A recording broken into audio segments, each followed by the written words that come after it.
हाय दोस्तों, मैं डॉक्टर विपिन रावत। आज हम बात करेंगे घुटनों की एक्सरसाइज के बारे में। घुटनों की एक्सरसाइज किस तरीके से करनी है, स्ट्रेचिंग किस तरीके से करनी है, मैं आपको आगे बताऊंगा। सबसे पहले हम बात करते हैं घुटनों में होने वाली प्रॉब्लम के बारे में। जैसे बहुत से लोगों को आर्थराइटिस की प्रॉब्लम रहती है, जिसमें आपकी जॉइंट की जो हड्डियाँ होती हैं वो बढ़ जाती हैं, जिससे कि स्वेलिंग, जैसे ज़्यादा चलने से, ज़्यादा खड़े होने की वजह से आपके पैर में स्वेलिंग रहती है। तो उसको आप किस तरीके से सही कर सकते हैं खुद भी। अगर किसी की प्रॉब्लम अगर ज़्यादा बढ़ चुकी है तो आपको थेरेपी लेनी पड़ सकती है। अगर जैसे थोड़ी बहुत छोटी मोटी इंजरी है, स्पोर्ट इंजरी है या रनिंग करते हुए इंजरी आई है, मतलब नॉर्मली किसी भी तरीके की कोई इंजरी है, जिम जाने से कोई इंजरी है, तो आप इस तरीके से आप एक्सरसाइज और स्ट्रेंथनिंग रखें, स्ट्रेचिंग रखें, तो आपकी वो मसल्स रिलैक्स होकर आपके घुटने का पेन है वो कम हो जाएगा। तो आप इस तरीके से आप एक्सरसाइज कर सकते हैं। नी की एक्सरसाइज किस तरीके से करनी है और किस तरीके से कंटिन्यू बनाए रखना है उसे आप घर पर भी कर सकते हैं। आपको उससे पहले आपको इस तरीके का एक रोल बनाना है। घर पर रोल बना के आप टॉवल से भी बना सकते हैं और डबल बेड की चादर से भी बना सकते हैं। वो थोड़ा सा ठोस होना चाहिए। इसको आप कपड़े से या किसी रस्सी से बांध सकते हैं, बांध के उसको इस तरीके से बना लें। ठीक है, अब एक्सरसाइज बताता हूँ। फर्स्ट एक्सरसाइज नी की, जहाँ से आपका पैर मुड़ता है, ये पैर आपका जहाँ से मुड़ता है उसके नीचे आपको इस रोल को नीचे रखना है और घुटने को बिल्कुल टाइट बनाए रखना है। टाइट बनाए रखने के लिए आपको पंजे को इसको अपनी तरफ खींच के रखना है, अपनी तरफ खींच के रखना है और पैर को बिल्कुल एक्सटेंस पोजीशन में रखना है, बिल्कुल सीधा रखना है। सीधा रखने के बाद उसको 10 सेकंड बोल के गिनतियां बोलनी है आपको, जैसे 1 2 3 4 5 6 7 8 9 10। जब आप गिनती बोलते हो तो उस घुटने को नीचे दबा के रखना है, रोल को नीचे दबा के रखना है इस तरीके से 1 2 3 4 5 6 7 8 9 10। फिर उसके बाद ढीला छोड़ दें। ढीला छोड़ने के बाद फिर कंटिन्यू इस तरीके से करें 1 2 3 4 5 6 7 8 9 10। दूसरी एक्सरसाइज में आप एड़ी के नीचे रोल को रखें।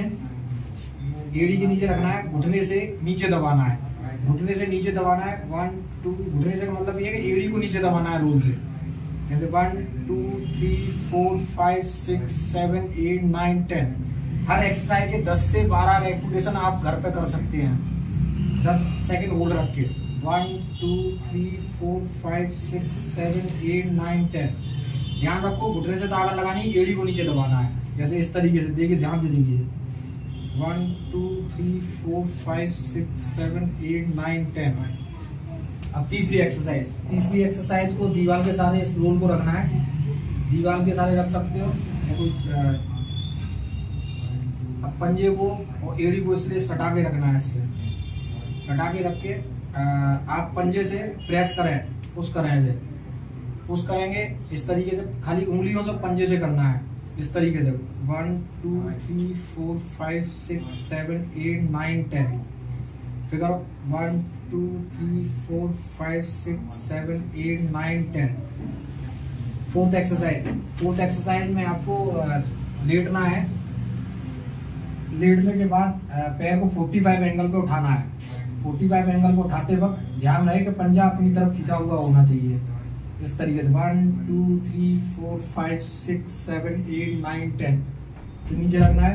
ऐसे ही 10 से 12 रेपिटेशन आपको करने हैं 1 2 3 4 5 6 7 8 9 10। फिर आपको फिफ्थ एक्सरसाइज में आपको इस तरीके से बैठना है। बैठने के बाद आपको पैर को लटका के रखना है, जिसमें आपको पैर को एक्सटेंस पोजीशन में रखना है, बिल्कुल सीधा। इसमें भी पंजे को अपनी तरफ खींच के रखना है।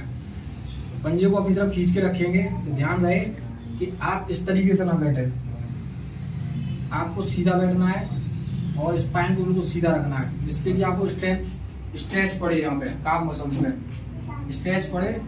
तो इससे कि 1 2 3 4 5 6 7 8 9 10।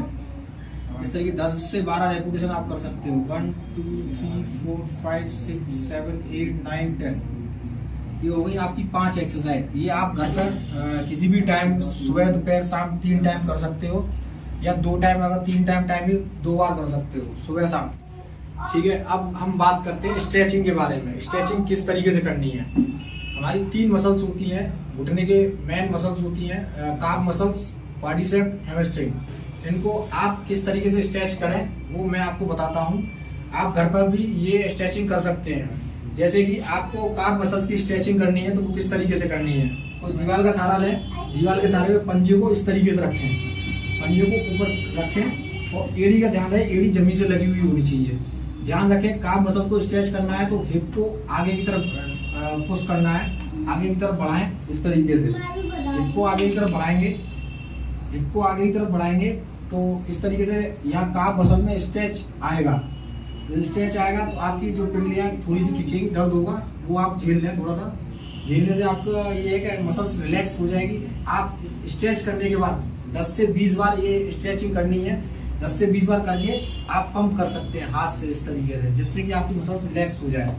अब बात करते हैं हैमस्ट्रिंग के बारे में। हैमस्ट्रिंग को कैसे स्ट्रेच करना है, ध्यान रहे इस तरीके से खड़े होना है। खड़े होके पूरे पैरों को, घुटनों को बिल्कुल सीधा रखना है। सीधा रखने के बाद आगे की तरफ बेंड होना है। बेंड होने के बाद इस तरीके से पोजीशन रखनी है, जिससे कि आपकी काफ और हैमस्ट्रिंग में स्ट्रेच पड़ेगा, खिंचाव पड़ेगा। खिंचाव पड़ेगा तो उसको आप 15 से 20 बार इस तरीके से कर सकते हैं। थोड़ा सा 1-2 सेकंड होल्ड रख के, ठीक है, 1-2 सेकंड होल्ड रखना है हर स्ट्रेचिंग में। उसके बाद बात करते हैं हम लोग क्वाड्रिसेप के बारे में। क्वाड्रिसेप का सिंपल फॉर्मूला है, आपको मैं बताता हूँ। आप दीवार का सहारा इस तरीके से लें और दीवार का सहारा लेते हुए एड़ी को इस तरीके से रखें, हिप के पास, ग्लूटियस के पास रखें और ध्यान रहे कि घुटने को पीछे लेके जाना है इस तरीके से, तभी आपकी क्वाड्रिसेप में स्ट्रेच आएगा। अगर आप इस तरीके से कर रहे हैं तो वो एक्सरसाइज आपकी गलत है, स्ट्रेचिंग गलत है। तो आप ध्यान रखें एड़ी को अपने ग्लूटियस से लगा के रखें और वो पीछे लेके जाएं। पीछे लेके जाओगे तो आपकी क्वाड्रिसेप में स्ट्रेच आएगा। स्ट्रेचिंग बहुत सिंपल है, आप घर पर भी तरीकों से अपना सकते हैं।